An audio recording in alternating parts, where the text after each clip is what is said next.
Assalamualaikum warahmatullahi wabarakatuh. Selamat malam sahabat netizen yang beriman. Kembali lagi bersama saya Adam Yasin di Adam History. Di kesempatan malam hari ini, setelah kita melaksanakan sholat tarawih, rencananya saya akan berbagi histori saya ketika awal pertama pesantren ke Miftahul Huda. Nah, kita akan bercerita seperti apa, bagaimana kisah Adam Yasin pesantren di Miftahul Huda di awal perjalanan mondoknya seperti apa. Oke, kita akan bercerita di kesempatan malam hari ini. Tapi buat sahabat semuanya yang belum subscribe channel Adam History, jangan lupa untuk subscribe dulu ya. Subscribe itu gratis dan membuat saya semakin semangat untuk mengupload video-video baru. Oke, ini adalah kisah saya perjalanan mondok di Pondok Pesantren Miftahul Huda. Awal kisahnya, setelah saya menyelesaikan sekolah menengah pertama, saya ditawari oleh orang tua saya untuk mondok, ya, untuk pesantren. Sebenarnya orang tua saya tidak memberikan opsi pesantren di mana, cuman ayo pesantren gitu. Tetapi ternyata banyak guru-guru sekolah yang istilahnya itu nganyaahkeun gitu loh kalau pesantren. Gak tahu kenapa. Salah satunya ya guru-guru kayak guru Indonesia, guru matematika. Aduh, kenapa sih Dam, kok kamu mau pesantren, padahal mah kenapa nggak lanjutin aja sekolah, katanya seperti itu.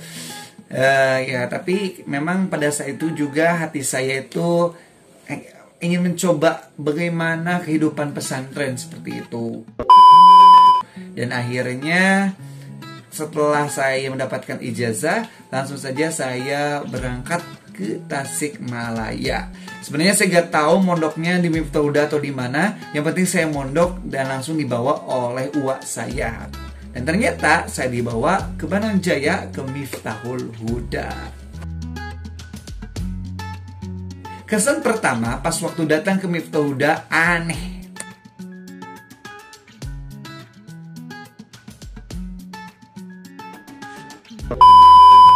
Anehnya kenapa?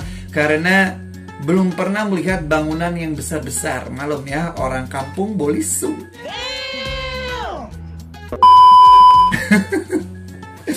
Ya, karena di Miftahul Huda bangunan juga besar-besar juga. Udah sampai beberapa lantai dan manjang sekali bangunannya.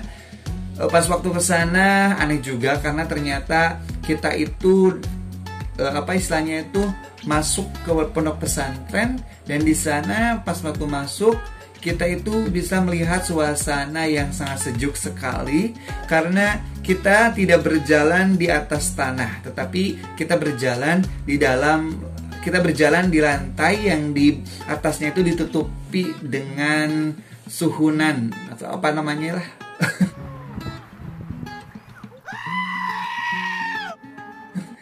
Jadi ya di suhunan, jadi kayak di rumah sakit gitu loh ya. Jadi ada jalur suci.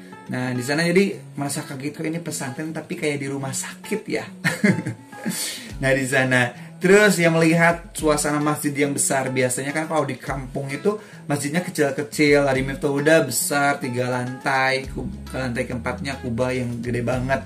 Jadi merasa takjub juga. Dan ya luar biasa pokoknya. Pas kesan pertama datang ke Miftahul Huda itu merasa wow, aneh dan wow. Awalnya itu mondok di Miftahul Huda sedih banget.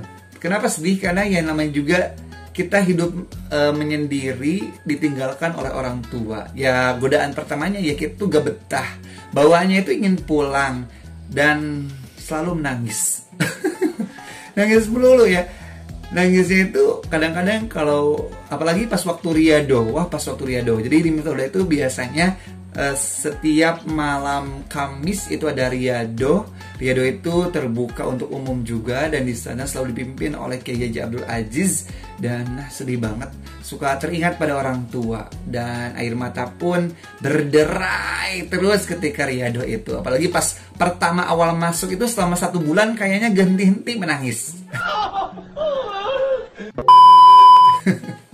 Dan tempat favorit nangis itu adalah di lantai 4. Ya, di lantai 4 tempat belajar itu ada. Jadi ada tempat buat menjemur pakaian ya. Kalau sekarang mah sudah pakai tutup, kalau dulu itu belum pakai tutup-tutup. Jadi masih terbuka, enak sekali. Karena di sana kita bisa jemur, cepat kering juga pakaiannya. Terus kita juga bisa melihat pemandangan sejuk kalau pagi-pagi. Jadi kalau lihat ke sana ke lantai 4, langsung lihat pemandangan, terus ada gunung-gunung itu, jadi ingat rumah gitu ya. Ingat rumah, serasa itu gunung yang di rumah gitu. Apalagi kalau dengar kereta api kayak ngajak pulang gitu. Selalu melihat ke arah apa itu ya, ke arah gerbang, karena dari lantai 4 itu kita bisa melihat ke gerbang. Itu dulu tuh gerbang belum gerbangnya masih di jalur Gaza gitu. Jadi melihat ke gerbang itu, ya Allah pengen pulang. Kayak gitu.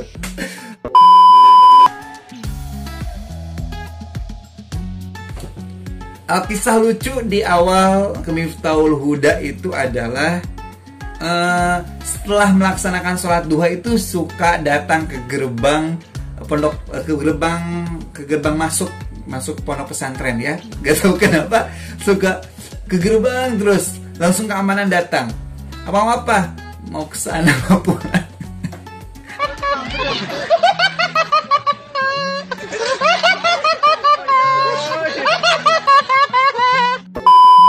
Disuruh balik ke asrama.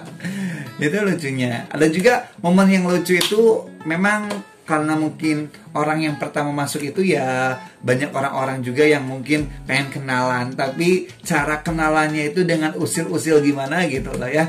Jadi kadang-kadang suka dijailin gitu, tapi ya itu lucu-lucuan gitu. Kayak dulu tuh pernah pas melaksanakan sholat duha bareng gitu ya, ada yang suruh duduk di barisan pertama gitu.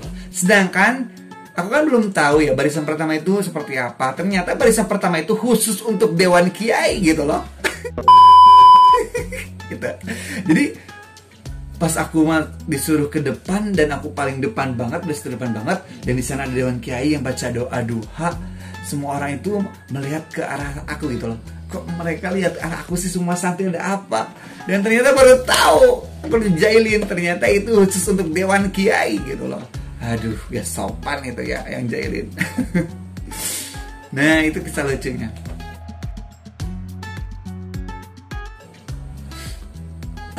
Kisah sedih di awal pesantren yaitu seperti itu ya, ditinggalkan oleh orang tua, ya hidup sendiri mandiri gitu loh. Di sana mulai menata kehidupan baru.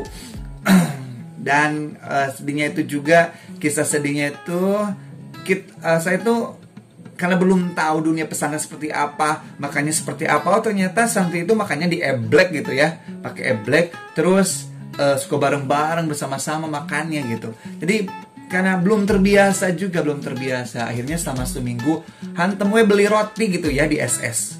Ada SS tuh nama minimarket di Pondok Pesantren Miftahul Huda, ada SS sekarang jadi Komida. Nah, jadi hantem beli roti dan akhirnya uang jajan selama 1 bulan habis dalam 1 minggu.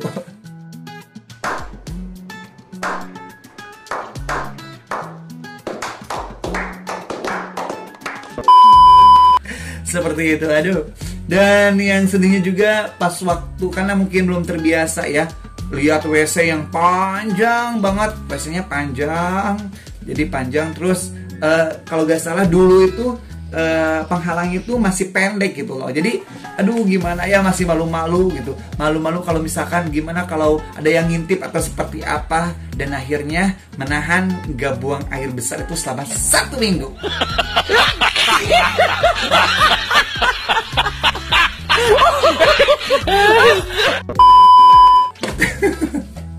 Kalau sekarang enak ya, banyak WC-nya, terus kita juga bisa milih mau WC mana gitu ya. Kalau dulu kan pas waktu murid baru belum tahu gimana harus kemana gitu lah. Jadi masih dalam bimbingan, belum tahu. Dan di sana untungnya di Miftahul Huda itu kan banyak senior juga di Kobong. Jadi si senior itu nggak diem kalau ada santri yang sakit atau seperti apa ya, ngurusnya bener-bener gitu.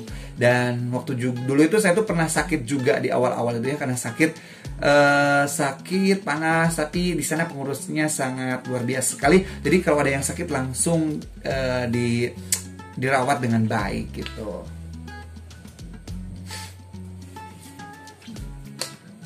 Di Miftahul Huda itu ya awal-awal mondok ya agak betah ya, tapi alhamdulillah seiring berjalan waktu luar biasa sekali. Udah 3 tahun di Miftahul Huda, betah banget. betah banget ya. Di sana mulai betah.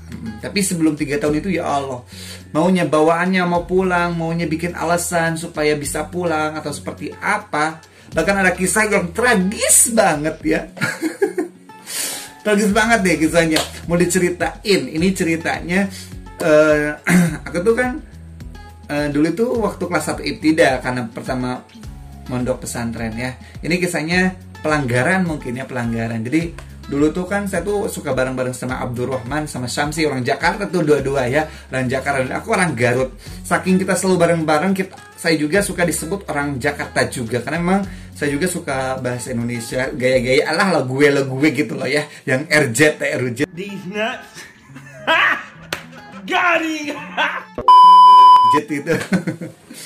Nah dulu itu pas waktu libur itu, bukan libur sih ya, lebih ke semua. Jadi ada rapat besar, ada rapat guru-guru besar. Jadi semua santri ngajinya diliburkan, jadi dipercepat waktu durasi ngajinya. Dan waktu itu saya dan 2 teman saya, Abdurrahman dan Syamsi, itu izin ke Manonjaya. Nah, izin ke Manonjaya itu gak tahu kenapa kayak ada hasudan atau seperti apa ya. Seperti ada yang ya, kita gak tahu kenapa kita malah mau pulang gitu ya, mau pulang, sehingga kita itu beli tiket tiket kereta api gitu ya. Dulu itu kan di Manonjaya kereta apinya masih berfungsi ya, dan harga ke Garut itu nggak terlalu mahal dulu, itu cuma 20.000. Nah akhirnya kita beli tiket dan malah pulang ke Garut. Langsung di deh, malah pulang. Jadi malah pulang ke Garut gitu loh, malah melanggar, malah pulang. Dan itu pengurus, karena pengurusnya sangat intensif banget ya, dan sangat perhatian. Semua pengurus mencari, takutnya Adam, Syamsi sama Abdurrahman tuh tersesat di Tasikmalaya gitu loh. Dan ternyata kita malah pulang. Dan akhirnya cuma 1 hari padahal di rumah, pas balik ke pondok kita bonyok. Aduh, pokoknya tragisnya nanti kita akan cerita lagi. Pokoknya kisah-kisahnya seperti apa. Tapi untuk curhat kali ini udah dulu ya. Nanti kita akan kembali lagi dengan kisah-kisah di Pondok Pesantren Miftahul Huda. Yaudah, kisah dulu ya. Jangan lupa untuk like, share videonya, serta subscribe channel Alam History, karena subscribe itu gratis. Wassalamualaikum warahmatullahi wabarakatuh.